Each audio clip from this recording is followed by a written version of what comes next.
का ma'am welcome.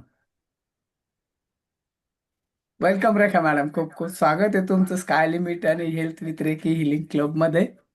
व्यायाम welcome चांगल्या मॅडम. मार्गानं आणि व्यायाम चुकीच्या मार्गाने केल्यावर काय होतं याविषयी तुमच्याकडून काही माहिती आम्हाला जाणून घ्यायची. तुमचा जो छान एक्सपिरियन्स आहे तो आम्हाला जाणून घ्यायचा आहे. So welcome, welcome again.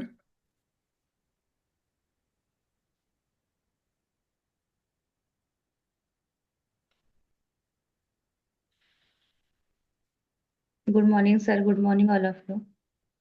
व्यायाम विषयी जर सांगायचं गेलं तर मला आता 2.5 वर्ष झाले त्या कम्युनिटीमध्ये येऊन. पण माझं वर्कआउट म्हणजे जे काही आपण एक्सरसाइज वगैरे करतो तर ते माझं चुकीच्या वेने होत होतं आणि त्याचा साईड इफेक्ट बॉडीवरती दिसायला लागलेला. की करायचं म्हणून करत होते पण कधीच म्हणजे प्रॉपर वेनी केलं नव्हतं. मग त्यामध्ये आहार पण चुकीचा होता आणि त्याच्यामुळे मग वर्कआउट करायला त्रास व्हायचा. आणि जर एखाद दिवशी वर्कआउट प्रॉपर केला आणि दुसऱ्या दिवशी मग बॉडी पेन झाली का मग करायचं नाही. त्याच्यामुळे मग जास्तच त्रास व्हायचा. मग तो 1 दिवस 4 दिवस व्हायचे वर्कआउट न केल्यामुळे. मग त्याचे पण मग बॉडीवर साईड इफेक्ट दिसायला लागले.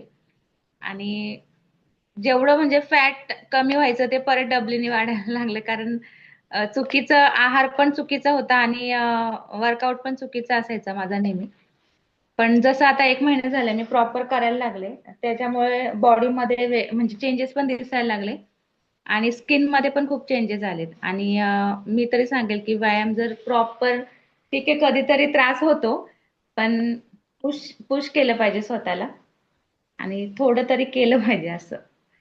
जर आपण रोज 45 मिनिटं करतोय तर मी म्हणेन 30 मिनिटं तरी केले पाहिजे. अर्धा तास तरी केलं तरी बॉडी पेन होणार नाही. त्यामुळे प्रॉपर केलं तर त्याचा रिझल्ट नक्कीच चांगला दिसेल. Yes, thank you very much. तर यामधून तुम्ही काय संदेश देणार आम्हाला, जर व्यायाम करायचा आहे किंवा नाही करायचा? तर संदेश असं देईल की पुश द लिमिट. म्हणजे ज्या दिवशी तुम्हाला येस. वाटतं ना की आज करायचं नाहीये, त्या दिवशी तर मी म्हणेन की रागाने करा पण करा. आणि ज्या दिवशी मला जास्त राग येतो किंवा जास्त डिप्रेशन किंवा टेन्शन मध्ये असते ना, त्या दिवशी मी जास्त म्हणजे स्वतःला खूप पुश, म्हणजे त्या लिमिटच्या बाहेर होतं आणि मी केलं की ते बरोबर स्ट्रेस पण कमी होतं. येस. येस. म्हणजे मी तरी म्हणून वर्कआउटचे फायदे मला तरी वाटतं की